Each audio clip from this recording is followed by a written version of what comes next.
What did you think of the work? Oh, he worked good this morning. You know, he went 47.4, galloped out a minute and 2 fifths. You know, it's his best work since he's here. Every time he worked him, he got better, you know, and he has one more little prep work before the Derby, and he come back good. He never drinks water. He always protects himself, you know.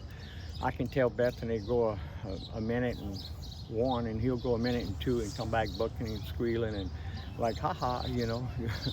And he always takes care of himself, so you're not going to send him out there and gut him out. That's not him, you know. And, but he worked good, come back good, doesn't have a pimple on him, knock on wood. And so we'll see what happens, you know. 20 horses, that's a marathon. But we'll see. Lonnie, what is it like for you just to be here? Oh, it's nice. The weather's nice, you know. The paparazzi's crazy. But no, it's good. I had come one time before, 5 or 6 years ago, with a 2-year-old for the juvenile, you know. But I never had nothing in the Derby, you know, never even thought I'd have anything in the Derby. And you know, I got this coat in the Texas sale, like everybody knows, and he was a yearling. And he broke his maiden first time out, and then I took him to Louisiana, to Kentucky Downs, and I had him in the juvenile over there going a mile, and he got in trouble coming out the gates, and he run 4th. But when he run 4th, he was flying on the end. He was probably 18 minutes out of it, and he went by the winners like they were stopped, you know, galloped out 5, 6 lengths in front of them, and so right then and there, I knew there was more to this horse, you know. So I gave him I went to the Jean Lafayette. He went that easy. Then I went to the Springboard Mile. He went that. Then the Smarter Jones, and he went that. And then the Rebel, you know, he just kept climbing the ladder. So we'll give him a chance, see what happens. You said you never thought you would be here. Why is that? Well, how often you run across a Derby horse, you know? I was looking for a race horse, you know, not a Derby horse, and then this guy just showed potential and more and more and more, you know, and like I said, he just kept climbing the point ladder, and so give him a chance. When you started your career, was the Derby a goal? No, I never. You know, watch it on TV, you know, but I never thought I'd have a horse of that quality, you know, to run in the Derby. And I mean, you know, I went to the sale last week in OBS looking for some horses, and they were high, of course, the ones I wanted. And but you know, you can look, but they're gonna have to show you that kind of horse, you know. You can pick the best bred horses and everything else, but they got to have that pump, you know, that heart, you know, and want to do it. And this guy, you can work him, and he won't even wet his lips, you know. He'll just take care of himself. The easiest way to say it, you know. Lonnie, as a veteran trainer bringing your first horse to the Derby, is there an added pressure because of that? And do you approach this race any differently than any other race you would do? No, I don't. I mean, I train him the same. You know, I mean, he's working, I probably normally work him 8-9 days, you know, and he's been working every 7 days. And, but it's a little nerve-wracking, you know. You see a lot of good horses, and, you know, you figure 20 of the best horses in the country, you know. So, I mean, it's exciting. Nerve-wracking, you know. So, I mean, we'll see. I mean, what can I say? He outrun 5 or 6 of the horses in the race already, you know. So, How will you spend Derby Day? What will be your plan for that day? to hide in the back. I mean, nah, you stay with my horse mostly, you know. Yeah. What's the biggest field you've had a horse in? At Oaklawn Park, when he ran in the Rebel, there was 14 horses and one of them scratched, so it was 13. So that was the biggest race you've ever had a horse in, then, as Yeah. far as a field size. Right, that was my first graded stakes race Right. I've ever run in. And I think that's one of his best races.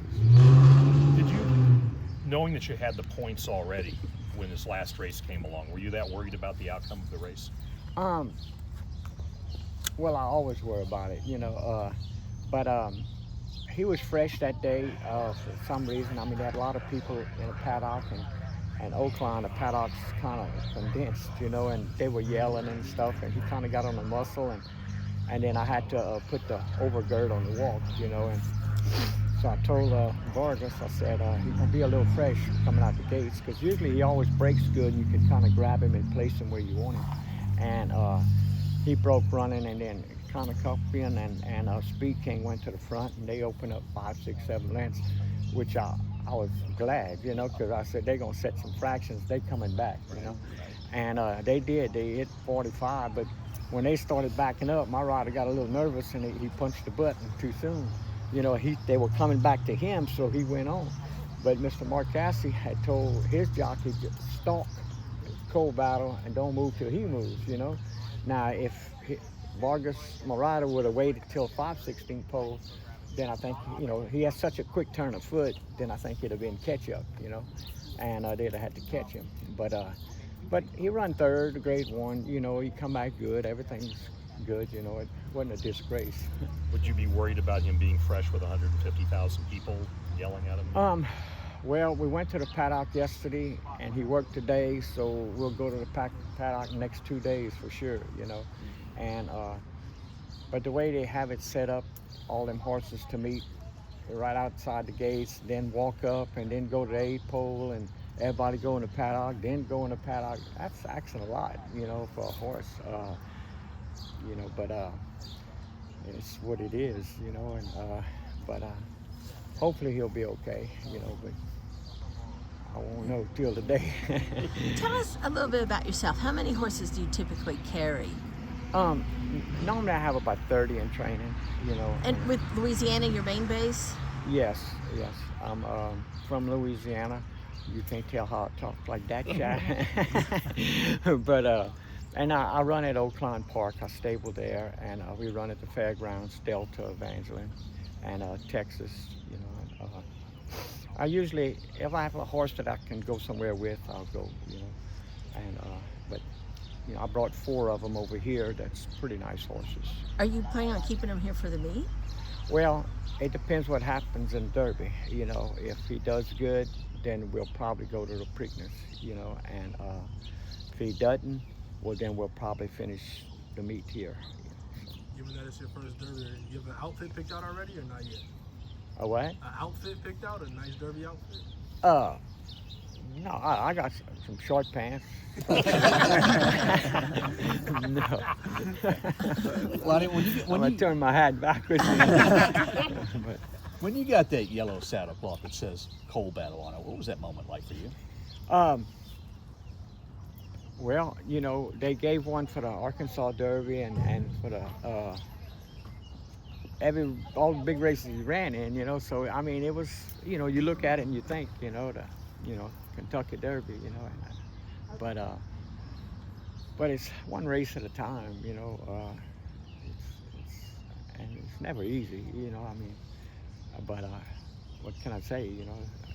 20 best horses in the country right now, you know, and he's one of them. So, and he's got this little horse, you place him in a race, and he'll stay there, and then when you punch the button, he's got a real quick turn of foot, you know. So he's got to be in position, you know, I think, to be effective, you know. Who's the horse to beat besides yours?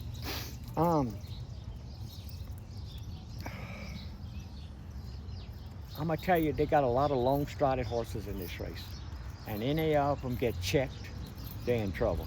I mean, simple as that. They ain't gonna be rejuvenating, you know.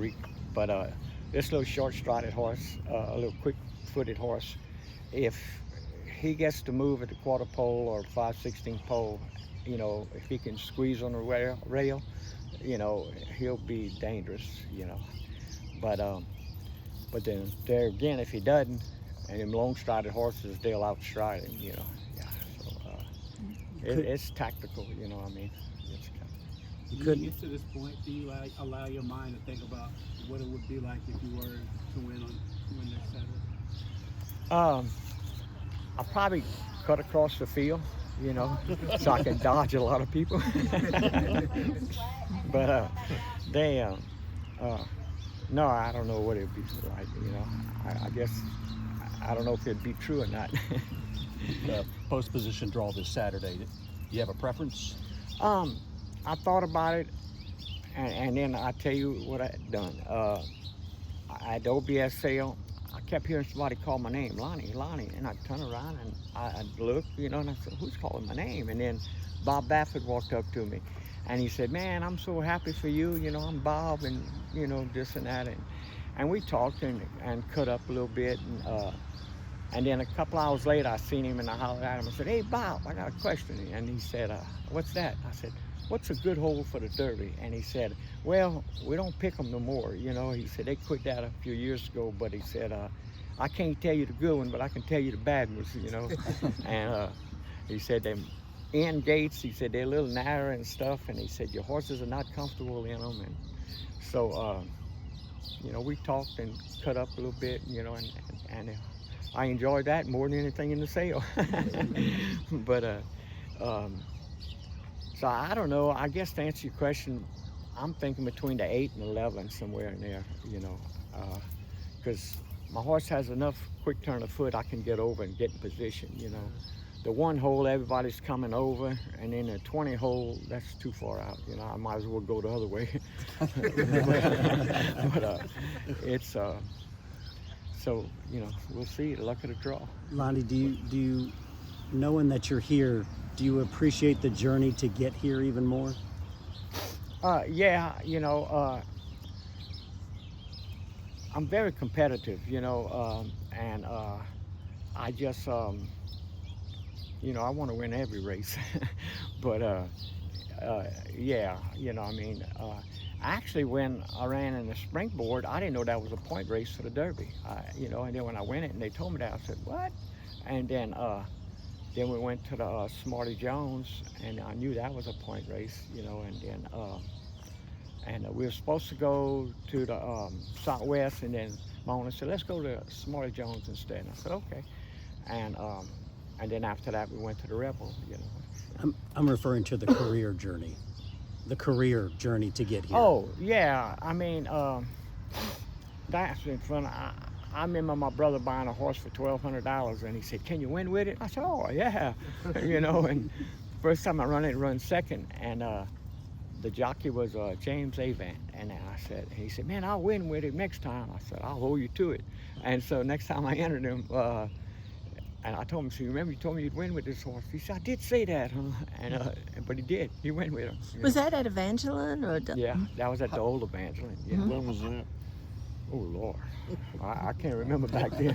How old were you when you sent your first horse into a starting gig? Well, I broke babies for a long time, you know, and I'd break babies, and then I went to work for John Franks. He had called me to run a farm for him, and so I bred mares and folded out mares, broke babies, sold babies, you know, did it all, you know, and I could tell you some stories.